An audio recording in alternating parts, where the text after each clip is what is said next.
Reverse music theory, teaching you the why behind the what about what's hot in music theory.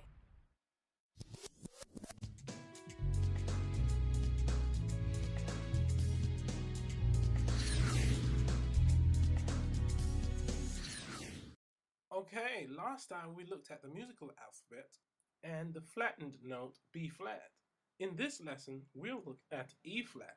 Let's check it out. Okay, great. So last time we looked at B flat, which we said is a half step below B. So this is B, and that's B flat. So now we're going to look at E flat, and we arrive at that in the same way, because we know this is E, because if we go C is to the left of two black notes, as we said previously. So once we establish where C is, we know we can go C, D, and then E. So that's how we know that this is E. So E to E flat. Okay? So basically the same way we went from B to B flat, we now go from E to E flat. So this note is E flat. So when we come up the pattern, this note is E flat. Okay? So the two black notes that we actually dealt with in this phrase, when the guy sang, ah, you've got B flat, C, D, E flat, and F. Okay? And that wraps it up for the actual first five notes of the vocal part. Hey, great stuff. That has been a mouthful, hasn't it? Basically, right now we've come to the end of the beginner section, and now we're going to move into the intermediate section, and it's not going to be as lengthy because we're just going to point out a few things that are a little bit more advanced than the beginner section with regards to how this phrase looks in the music and other ways we can represent it.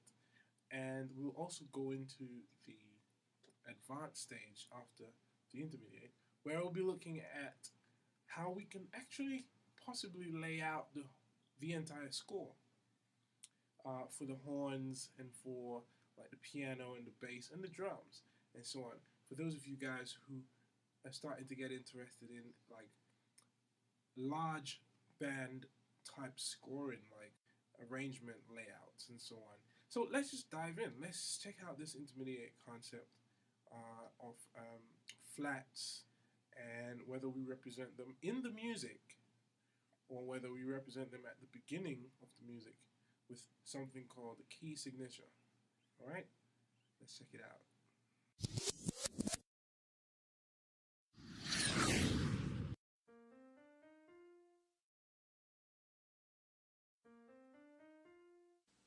Okay, awesome. So we have in front of us an amazing piece of music, and it's literally the first five notes that the singer sang. That's one way you can represent it.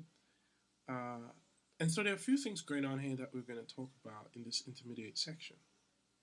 Now, we've previously looked at the concept of having bar lines, which this is, separating one set of notes from the next in terms of having a certain amount of beats within a bar. And at the intermediate level, you should be familiar with this. So there are a few things going on that we're just going to go through. Some might be revisions, some might be what you're familiar with. So basically, in this particular case, the song is in the key of B flat, but we're not actually representing B flat here right now because we don't have the key signature.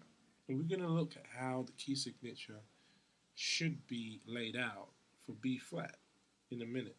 But for now, you can also represent the same set of notes by having the flats for the B flat that we looked at, as this one is, and the E flat that we looked at, which is this one here. And you can see the flat signs, if you notice, they're being placed just before the note that they're related to. Alright, so those were the two black notes that we dealt with, the B flat and the E flat. Obviously, these in the middle would be C, this one is C, and that one's D. And then we ended on F, which is this one right here. Now you'd notice that there's a set of lines and spaces at the top, as well as a set of lines and spaces at the bottom. These are staves or staves, and they represent the treble clef staff, and we have the right hand represented on the upper staff or stave.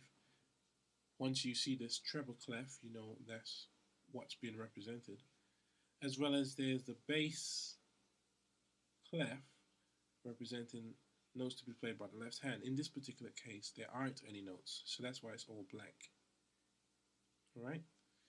Now, we did also speak about the double bar line at the end. So there you see that's the end of that phrase.